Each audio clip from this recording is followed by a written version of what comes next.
Welcome to Virginia Focus. Insurance fraud costs the citizens of Virginia millions of dollars each year, but the Virginia State Police are working to prevent and stop it. Their insurance fraud program teaches citizens how to identify insurance fraud, and they train law enforcement on how to prevent it. Today to talk about insurance fraud is Senior Special Agent Tony Royall from the Virginia State Police Bureau of Criminal Investigation. Agent Royall, let's start out. What is considered insurance fraud? Well, to break it down to the simplest terms, it's lying, cheating, or stealing for profit. It occurs when claimants use false pretenses to induce insurance companies to hand over insurance proceeds to monies that they're not otherwise entitled to. So that can range from, fraudulent receipts or just false claims altogether. It really there's a wide variety or types of insurance fraud that we typically investigate. Obviously, since the Virginia State Police have an insurance fraud program, and that's what you do all day, it's obviously a big problem then. How big is it? Well, it's huge. We started the insurance fraud unit back in 1999. The General Assembly recognized that there was a growing insurance fraud problem in Virginia, and it's all across the country as well. But we started that unit in January of 1999, and at that time they only delegated 14 positions across the state to investigate insurance fraud, and we quickly realized that we needed more investigators. And over time, as our caseload has grown, I think we're up to 26, or 27 investigators now. So you can see how just in Virginia the impact has been pretty huge. And we're divisive across the entire Commonwealth. So it's the scope of the problem, is kind of hard. It's been estimated that insurance fraud in the U.S. is $80 to $100 billion each year. Yeah. And that's kind of a wild guess, really, because for every insurance claim that we prosecute or the insurance companies catch and catch it as fraudulent, there are any number of claims that get through that we don't know about. So it's really it's a huge problem. That's remarkable how many agents you have just deal with that at Virginia State Police. Are you assigned to different areas of the state? The state police is divided into 7 geographic regions, so we have a set number of investigators assigned to each region. And typically it's, the more urban areas, the more investigators. Like, for example, in Richmond office, we have 5 investigators, and in Tidewater area, there's 6. And in the more rural areas, we'll have 2 or 3 guys. But we've added on, as the years have gone by. What's the most common types of insurance fraud? I would say dealing with autos, either staged burglaries, staged thefts of vehicles, and staged accidents, typically. So somebody would go out and not have an accident and say I had an accident, or purposely run into something, or that. What are some of the common things in cars? Because there's so many cars out there, I guess by the law of averages, you do get a lot of those. Sure, and it's both. It's all of that. People will have damage to their car or something's not running right, and they'll just say, I had an accident where I hit a deer or ran off on the side of the road and not call the police. It's just a single vehicle crash. Typically, we kind of refer to that as a paper crash, which, the accident didn't actually happen, but they, make the claim. We've had some incidences where people will intentionally ram cars together or intentionally run off the road to strike something and run it, the whole scene, calling the police and getting police report and all that, when the whole thing is just staged and intentional. As far as the thefts, typically that happens when people are, upside down on their payments, where, they owe more on the car than what it's really worth, or if it's, inoperative or, in poor running condition, they want to upgrade the vehicle. They'll stage the theft and hide it somewhere or take it somewhere and burn it. That's happened on occasion too. So, it's any number of those types of things. What are some of for example, on some of those things, like somebody burns a car or they crash a car intentionally? What are the red flags that get it to your desk? Does law enforcement go out there, or is the insurance company? Talk about that some. Well, our motto, and whether it's proven out to be right or not, but if anything has a fantastic finish or ending, it's kind of born out to be a kind of a fraud. Yeah. Cars don't typically catch on fire, automatically by themselves. So, but that's the kind of things we're looking for. And like for example, accidents, we have a database where we can cross-reference and see if people, typically like an organized ring, there'll be people that are associated or family members. And, we can kind of cross-reference to see if they've been involved in accidents with the same people over and over again. That's huge red flag. And that's happened, in the past as well. So there are people that, I know there are auto theft rings you hear about, but there are people who actually insurance fraud rings. It's organized. Yes, and we've had a few cases where people have kind of done this for a living. A couple of rings that I can think of at the top of my head. We had an incident case in Richmond, and the agent that worked that one, he used his skills as he was a former narcotics investigator, and he had gotten a case where a guy had just been involved in numerous claims over and over, year after year after year. I mean, he'd been doing it a while. Ray was able to, one of his past informants was associated with this guy, so he cultivated that relationship and got one of our undercover guys to actually take one of our old state police plain cars. And it's kind of interesting. We rigged it up where they had designated a spot where they were going to stage a crash. So it's the informant, the suspect, and our undercover guy in a car, and they decided to run off the road and hit a guardrail. Oh, wow. And we had set up the location. We had it under surveillance. We had set up cameras at the location, and we got it all on film and had the car rigged up with cameras and microphones inside. So we actually taped a fraud in progress, if you will. Yeah. So, and we carried it, and Ray did a great job. We carried it on out, went to the doctors and, got the medical bills in order to pump up the amount of injury and the, dollar claim that they were trying to obtain. It's ingenious on the part of you guys. I bet they were really surprised, that they got caught that way. They thought they'd never get caught, did they?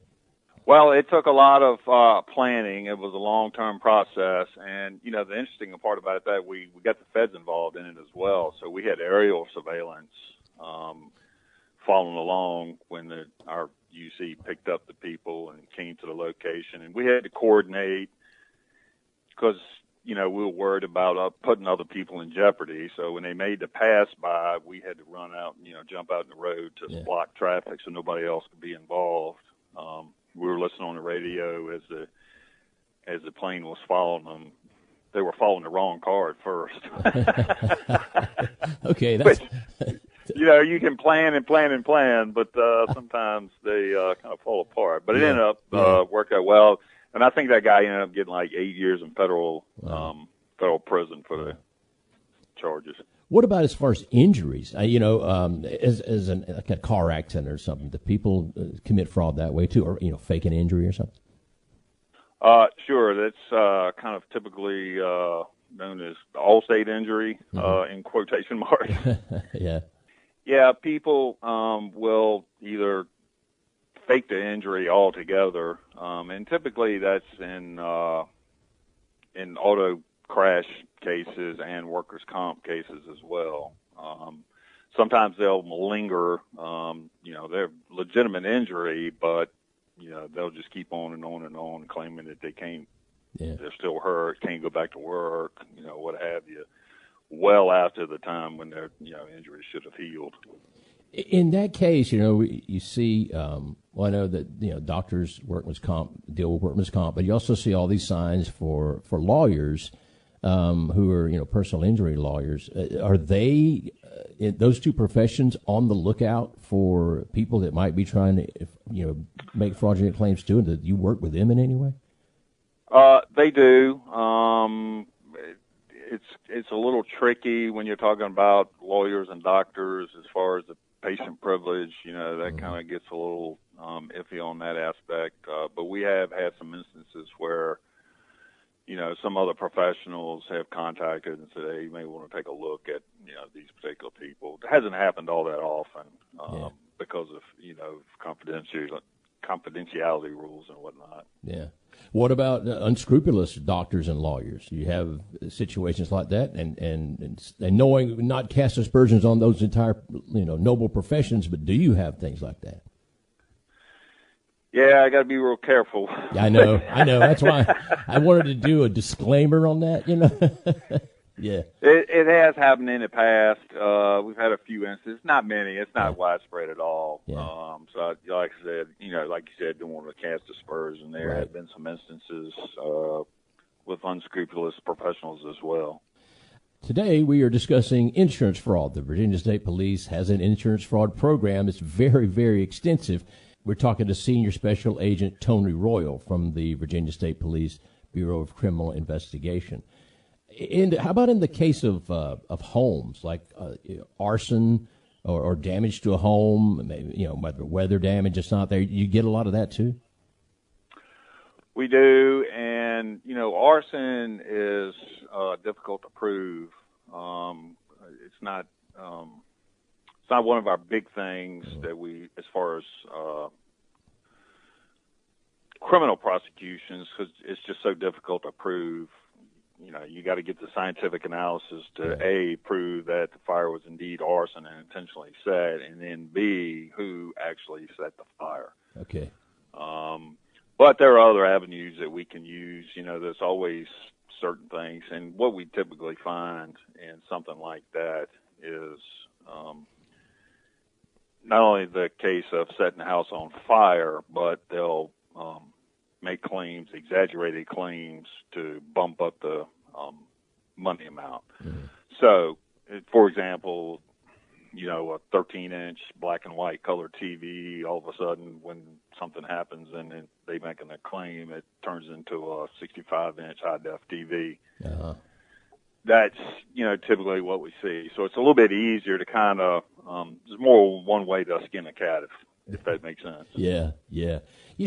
I would never think about that. I guess I'm honest, which is why I haven't been arrested for something like this or anything. But so would that be pretty common, where if they make the claim, they exaggerate it?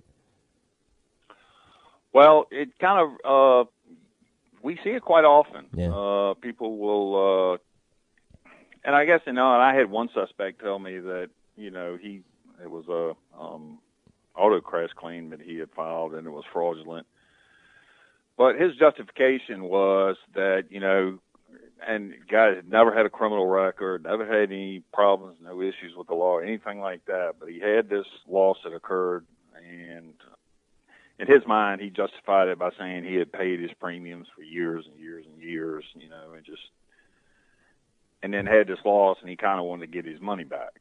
Yeah. So insurance is not like a savings account. It's a pool of money to lessen the extent of a loss to any particular, by a group of people, to lessen the loss to one particular individual, if that makes sense. Yeah. So, right. Yeah. Right. Yeah, I can. Well, that's true. I can see people, thinking that. I paid all this money, have never gotten anything out of it, but it's there when you need it, not when you want it, I guess. Yeah, that's exactly right. Yeah. Golly. Oh, man. So anything as far as certain schemes, you hear about people, who will call somebody on the phone or send a fraudulent email. Elderly people fall victim to this a lot of times, and it may be some type of insurance fraud scheme. Do those things exist too? Haven't seen a whole lot of that. There is a separate elderly abuse and fraud kind of types of crimes, and there are investigators that are assigned to do stuff like that. Typically with those, though, they're more kind of like extorting money. Yeah. We haven't seen a whole lot of where now, there have been instances, unfortunately, that I know of. We haven't had much in Virginia, but there have been instances across the nation where people have gotten elderly people to sign over, like, life insurance benefits to somebody that they kind of wiggle their way in and, and get paid that way. And there have been instances where actual murders have been committed in order to obtain life insurance benefits. Oh, wow. Oh, my goodness. So that would be obviously a huge payout, in that. And do you see a lot of those things, life insurance issues? Like I said, fortunately in Virginia, we haven't seen much of that. I've just noticed in, like research stuff and just coming across articles, there have been instances across the country of that. But to my knowledge, it hasn't happened. If it has, been very rare in Virginia that I'm aware of. Oh, man, that would be, and of course that turns in, if you have something like you just mentioned, that turns into a murder investigation, and it's very, obviously really, it gets more people involved in that. Sure. What's the biggest case you've had? Is there one that stands out as it was just astonishing to you? I know a lot of them probably are to you, but one that just blew you over, like you couldn't believe it was so big. Well, my kind of career case, I guess, was a few years ago when I was assigned to the Virginia Beach area. We kept getting some referrals from insurance companies from this one lady. And I started doing the background on that, and she had, just multiple. And when I say 52 page, wow. We have a database where the number of claims, and it was 52 pages of insurance claims over the course of her life that she had made. Wow. And she was staging multiple car crashes, and she was actually running cars together for the insurance benefits and pumping up the medical bills. The cases that we had, it was just multiple. We whittled it down because if we were going to try to charge her with every insurance claim, we'd have been in court for months. Wow. So we whittled it down to like a handful of the strongest cases that we had. And she had roped in some people to stage accidents with her. We had one who was a co-conspirator that was not really willing. She kind of roped him into it, and he testified for us, but she had just done numerous car, and she had children in the cars with her. So, insurance companies typically are not going to question injuries to minors. So she used that to her advantage. She also went on her computer and just totally fabricated tons of medical bills. So we were able to do search warrants and get information that way that, was on a computer. Ended up, we charged her federally. We went through the federal court system on that one. And she ended up with 7.5 years to pull in the federal penitentiary. What's interesting about that, right about the time, and this shows how devious this lady had, 59 previous felony convictions before my case. Wow. And we got wind from the Postal Service that they were noticing, and this is right at the time we were going to trial, an inordinate amount of mail coming to her she had 4 or 5 post office boxes in addition to her home mailing address, and they were seeing a lot of mail rebate stuff coming from big box stores, Home Depot, Lowe's, Circuit City at the time, and all that kind of stuff. So we got to looking into that, and I probably worked 4 years on this lady, just in all these cases. But I ended up, it was kind of ingenious what she was doing with this type of fraud. They had a rebate program where if you bought a refrigerator or a stove or something, you filled out a rebate form with a copy of the receipt and mail it back in, you get a $400, $500, $600 rebate. Mm-hmm. Well, what she was doing was just fabricating receipts and making up names and addresses all across the country. I mean, everywhere. Wow. And then she was sending those in, and then she was doing change of address forms, sending them to the post office to forward, reroute the mail that went to addresses in, Nevada, California, and everywhere, and then reroute it to her here in Virginia. Ended up, I had to go through boxes and boxes of documents, and I had put together a list of 984 counts of mail fraud against this one lady, who I had put in jail, federal penitentiary for 7.5 years. Yeah. Circumstances beyond my control. Prosecutors decided not to charge her on those. I guess they didn't want to feel like they were picking on her or whatever. Oh, gosh. But I knew at that time that, as soon as she gets out of jail, she's going to look for some other scheme. And sure enough, she did. As soon as she got out of jail on my charges, the feds charged her with identity theft and fraud and some other stuff. She was broken in identities of inmates in the local city jail, and she got 10 years to pull out of that. So that's just, just a professional fraudster. Yeah. Oh, yeah. And they don't learn. You go back to it. That's crazy. Yeah. Well, obviously, you do work with insurance companies quite closely, I would think. We do, and the majority of the cases that we get, are notifications from the insurance industry. They have investigators, and a lot of them, have been working in insurance, in the industry for quite a while. And a lot of them are, have prior law enforcement experience as well, or retired law enforcement. So it really helps us that they really know what to look for and everything that we need to prove anything criminally. Yeah. But I do want to make sure that, the point is across that, we're not a hired gun. We're funded by insurance.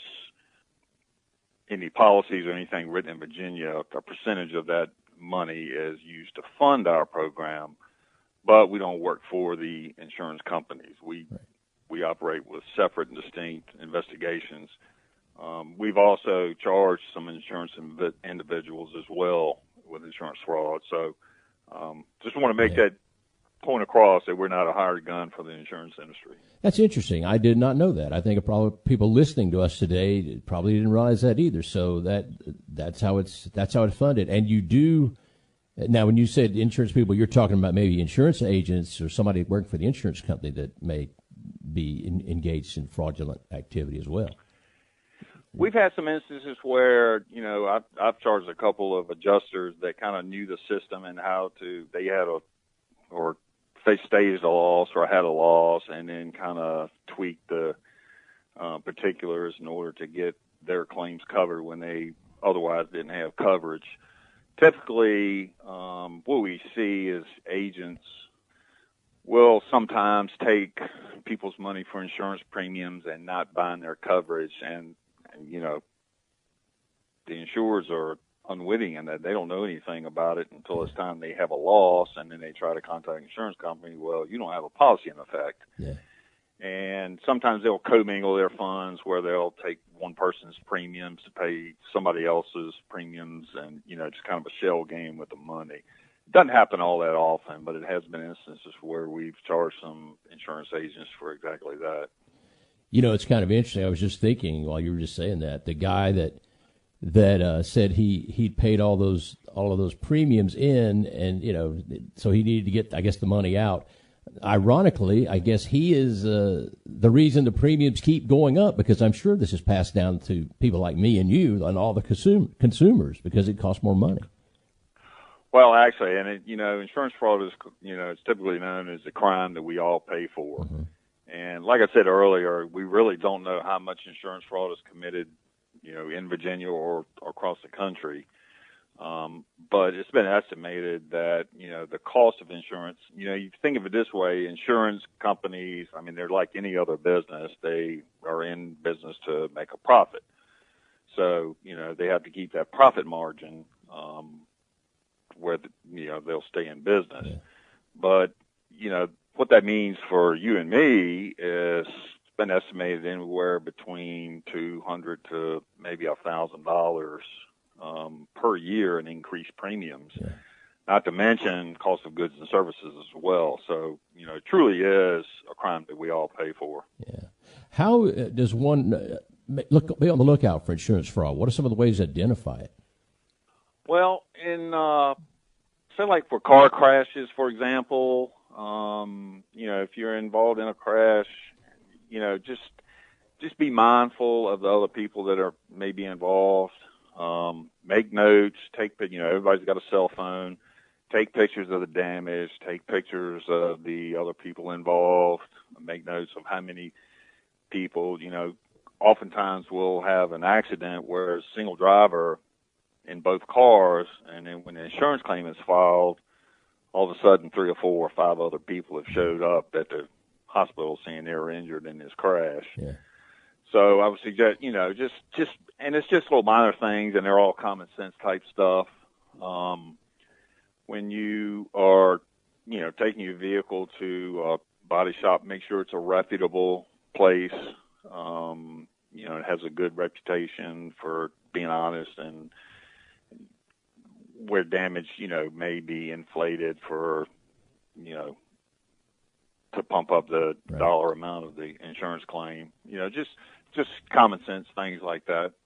And what about if you suspect it? Who should they contact? I know they can certainly contact you, I'm pretty sure, but what's the best way to go about reporting it? Well, we have a number of ways. Certainly you can, contact and just maintain good contact with your insurance company as well.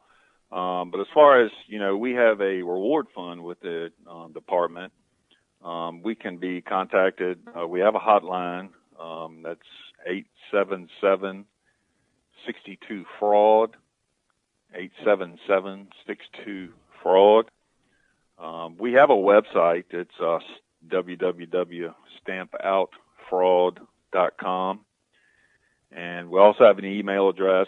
But if you go to that website, you can actually submit line and tips and submit information there online.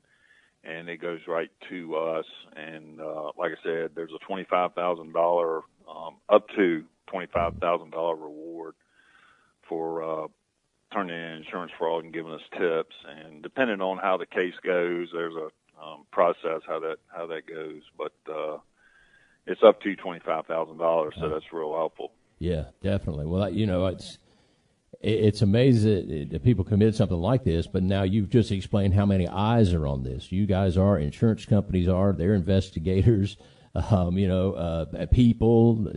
in other professions. So it sounds like you're most of the time not going to get away with it, or you're certainly going to try to prevent somebody from getting away with it. Those sounds like, right? Well, we try to prevent it as much as we can. Again, it's an all-encompassing, and us as investigators, every now and then we'll get called to do some other stuff, but mostly just for us here in Virginia, we're tasked specifically with investigating insurance fraud, and it's keeping us busy. Yeah. It's definitely a full-time gig, and we could probably use some more investigators. Yeah. How many did you say you have now, investigators? I think last I looked, it was either 26 or 27. We've had some fluctuations, and some people come in and out and get promoted or whatnot. Yeah. But I think it's right around 26, 27. Wow. And you could use more. It's amazing. Oh, absolutely, yeah. Wow, that is incredible. Well, Agent Royall, thanks a lot. It's good to have you on the show again, and keep doing what you're doing. And all almost 30 of us, so keep doing what you're doing, and thank you for the hard work you're doing out there, too. Thank you so much. I certainly appreciate the opportunity. It's been my pleasure.